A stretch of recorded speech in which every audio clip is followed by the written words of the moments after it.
We provide you the platform to turn your dreams into reality.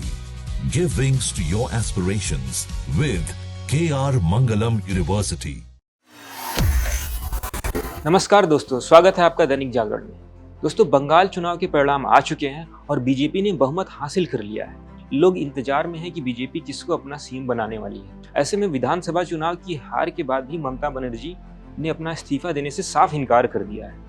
उनका आरोप है कि चुनाव में भारी धांधली हुई है और ज्यादातर सीटों पर गलत तरीके से बीजेपी ने जीत हासिल की है, जिस कारण उनका कहना है कि वह सीएम पद से इस्तीफा नहीं देंगी।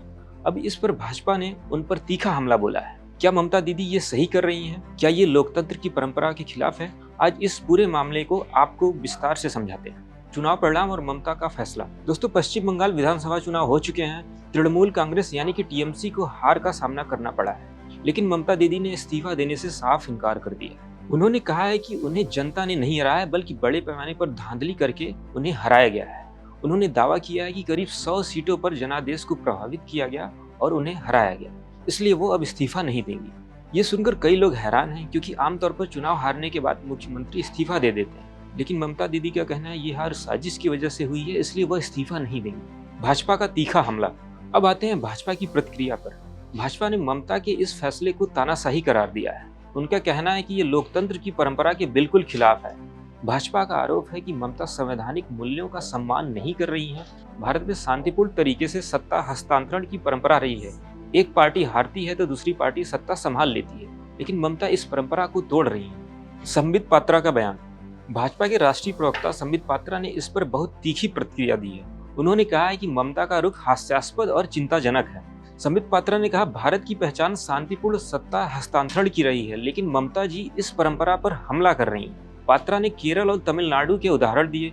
केरल में पिनरई विजयन और तमिलनाडु में एमके स्टालिन, जब उनकी सरकार हारी तो दोनों ने बिना किसी हंगामे के राज्यसभा जाकर इस्तीफा दे दिया। उन्होंने संवैधानिक प्रक्रिया का पूरा सम्मान किया। ऐसे में ममता का ये रवैया खतरनाक उदाहरण बन सकता है। अगर एक मुख्यमंत्री हारने के बाद भी न माने तो भविष्य में दूसरे नेता भी ऐसा कर सकते हैं। इससे लोकतंत्र कमजोर होगा। बीजेपी ने कहा कि लोकतंत्र में कोई भी व्यक्ति हमेशा सत्ता में नहीं बना रहता। जनता की इच्छा सबसे ऊपर होती है। कोई सोचे कि वो संविधान से ऊपर है तो ये गलत है। शहजाद पूनावाला का हमला। वहीं भाजपा के दूसरे प्रवक्ता शहजाद पूनावाला ने भी ममता पर सीधा निशाना साधा है। उन्होंने कहा है कि ममता संवैधानिक व्यवस्था को कमजोर करने की कोशिश कर रही है। पूनावाला ने कहा, ये गैर संवैधानिक रवैया है। बाबा साहब अम्बेडकर के मूल्यों के ये खिलाफ है। सत्ता का शांतिपूर्ण हस्तांतरण लोकतंत्र का एक बुनियादी हिस्सा है।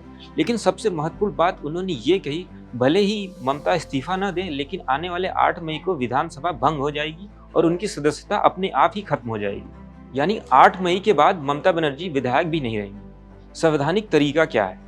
दोस्तों, भारत के संविधान के अनुसार विधानसभा चुनाव में किसी पार्टी को बहुमत मिले तो वह सरकार बनाती है। बहुमत न मिलने पर मुख्यमंत्री को इस्तीफा देना चाहिए और गवर्नर को इस्तीफा ये स्वीकार करना चाहिए। ऐसे में अगर कोई मुख्यमंत्री इस्तीफा नहीं देता है तो गवर्नर यानी कि राज्यपाल विधानसभा भंग कर सकता है। पश्चिम बंगाल में भी यही प्रक्रिया हो रही है। 8 मई को सदस्यता खत्म होने की बात इसी का हिस्सा है। ममता दीदी का तर्क है कि चुनाव में धांधली हुई है, इसलिए वो लड़ेंगी, लेकिन भाजपा कह रही है कि ये आरोप लगाने से लोकतंत्र की प्रक्रिया रुक नहीं सकती। क्या हो सकता है आगे? दोस्तों, अब सवाल ये है कि आगे अब क्या होगा। 8 मई को ममता दीदी की सदस्यता खत्म हो जाएगी, उसके बाद नई सरकार बनाने की प्रक्रिया शुरू हो जाएगी। भाजपा ये जो भी पार्टी बहुमत हासिल करती है वो सरकार बना लेगी। ममता दीदी कह रही हैं कि वो लड़ाई लड़ेंगी, शायद कोर्ट जाएंगी, सड़क पर प्रदर्शन करेंगी, लेकिन फिलहाल संवैधानिक प्रक्रिया आगे बढ़ रही है और बहुमत पाने वाली पार्टी ही सरकार बनाएगी। दोस्तों, लोकतंत्र में हार जीत लगी रहती है, लेकिन नियम सबके लिए एक जैसे होने चाहिए। चाहे कोई भी पार्टी हो, चुनाव हारने के बाद सत्ता सौंपना लोकतंत्र की सुंदरता है। आपको ये जानकारी कैसी लगी? कमेंट में अपनी राय जरूर बताएं। अगर वीडियो पसंद आया तो लाइक करें, शेयर करें और चैनल को सब्सक्राइब करना न भूलें। ऐसी ही और राजनीतिक खबरों के लिए देखते रहें दैनिक जागरण।